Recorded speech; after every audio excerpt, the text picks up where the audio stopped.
Hi, today I would like to take this opportunity to talk to you about learning to read. Reading is a difficult skill for children to learn because it is not acquired naturally. It is even more difficult for children to learn to read a language that is not their mother tongue. Difficult but not impossible. I would like to share with you how learners can overcome this difficulty. Using a method called systematic synthetic phonics, I was able to teach children to read in just 20 days. To complement my teaching, I made use of multimedia tools, which helped reduce the learning time considerably. I had several students of different ages in the same class. Before the very first lesson, I established a baseline reference of the student's English proficiency level, which included phonemic awareness and spelling ability. To structure my lessons in the classroom, I used the MGI framework, which stands for Modeling, Guided Practice, and Independent Work. In modeling, the children learned by emulating or imitating me. Papaya. In guided practice, I helped them build their confidence by guiding them through the learning process. In independent work, the children practiced by themselves until they achieved the required proficiency level. Each lesson consisted of 4 stages. For the first stage, the children learned individual sounds and the letters that represent those sounds. I also used a computer to help me teach phonemic awareness. Using a computer helps children to repeat the lessons indefinitely and trigger their interest. Then I gave them exercises to practice. Tie. The first sound that begins with an X sound. Tie. Any X sound? Tie. Okay, let's listen to this one. Ambulance. Ambulance. Ambulance. For the second stage, the children were taught to blend the individual sounds they learned by following my example and with my guidance. At.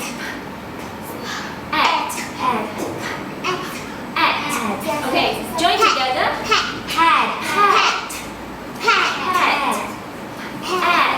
So, pat.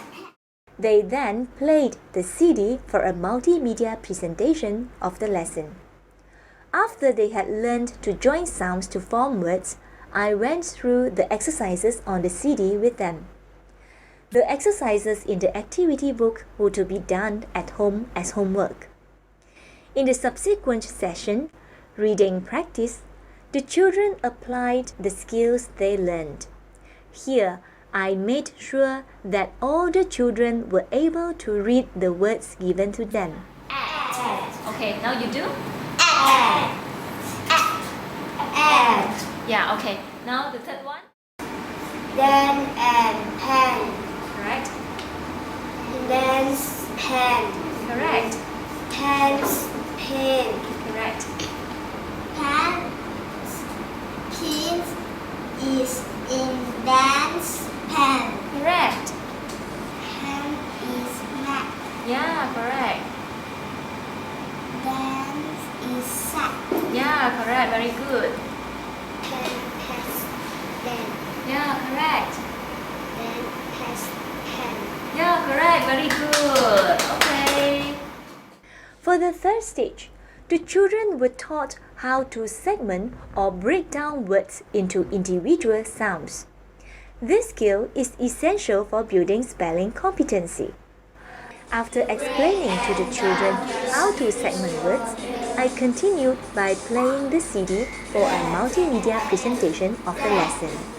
When all the children had learned to segment the words in the lesson, I then proceeded with spelling exercises.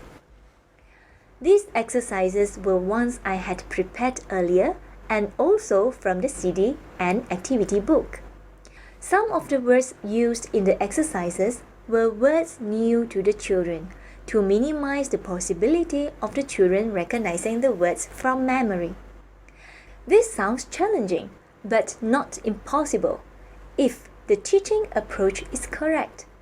The ability to spell new words increases the children's confidence. The fourth stage was the easiest, which was to introduce tricky words and/or high-frequency words. These are words that do not follow phonics rules or occur so frequently that they should be recognized by sight without having to be decoded. The lesson ended after the teaching of tricky words and high-frequency words. Before class was dismissed, I asked the children to revise and prepare for the next lesson at home. They could use the CD with a computer or TV to learn. Learning at home on their own helps children advance towards learning autonomy. They become less dependent on teachers and they progress faster. In the next class, I revised the previous lesson. Then I repeated the same 4 stages with a new lesson. What teachers need to do is to facilitate and correct mistakes, if any. Okay, encouragement. E. Okay. No. No. Okay. Short. E. It's something like. This approach improves learning as children remember better this way. Phonics plays a vital role in learning to read, and reading is an essential component of language literacy. But English proficiency involves many other literacy elements, such as vocabulary, grammar, and comprehension. By building a strong foundation in reading ability, the acquisition of other literacy skills is made much easier. So, I selected a topic from this picture dictionary and picked up some words for the children to read. This way, I made the children practice reading and, at the same time, enrich their vocabulary. I encouraged the children to use the picture dictionary to look up the meaning of unfamiliar words for the topic. With the picture dictionary, they could click on whatever words they chose and listen to the pronunciation. In the 20 days that I conducted my classes, I found that the children were not only interested in learning English, but they also discovered that learning to read was not difficult at all. I also found that they became progressively more and more confident in reading as well. When doing the exercises, the children were all eager to be the first to answer. This showed their enthusiasm and keenness in participating. In short, children should be encouraged to reduce their dependency on parents and teachers for their learning. In addition, education technology can enhance the learning environment, accelerate the learning process, and even provide motivation to and build confidence in the learner. There is a lot of available technology in education that enables this to happen. To learners learning English, this can directly improve their learning proficiency level.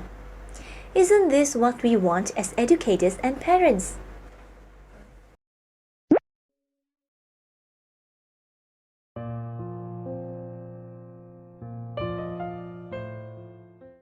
这个课程的教学很生动活泼，有别于一般传统的教学。除了传统的书本和作业，老师也利用电脑和 projector 来上课，使课室更有生气。在这课程期间，我发现我的孩子不但对学习英语产生了兴趣，他的英语阅读和听写的能力也突飞猛进。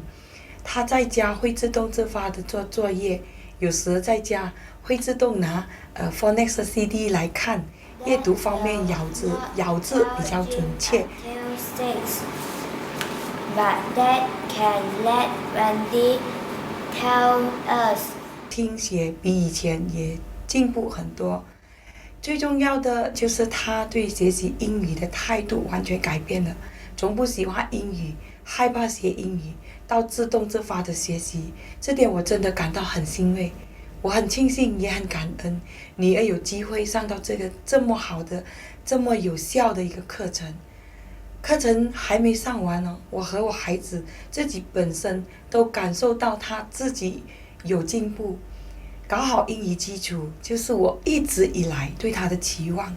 我希望他日后能利用这里所学到的知识和阅读技巧去延伸英语其他方面的水准。这真的是一个值得大力推荐的一个课程。谢谢。在上这课程前，我孩子的英语程度不是很好，课本里很多生字也不会读，更不用说去明白课文里的内容。这个课程的好处是，除了教导孩子阅读，还让他们学习生字。现在我的孩子会读相当多的英文字，即使老师没教过的也会读。有时当他们看到一些日常用品，却不知道他们的英文字是什么时，他们会自动翻开图画字典找答案。我很庆幸小的儿子能及早学会英语阅读，打好英语基础。至于今年要考 UPSR 的女儿，我希望她能在家多利用电脑学习，加速学习的进度。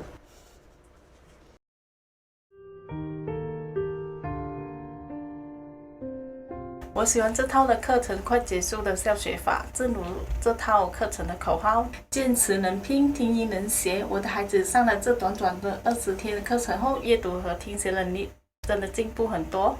不但如此，他的英语阅读也流畅了许多，但他有时还会反过来教我发音。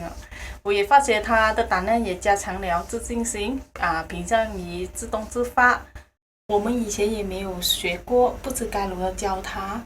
这个 Phonics 教学法很好，最重要他能打好基础，更喜欢阅读和学习。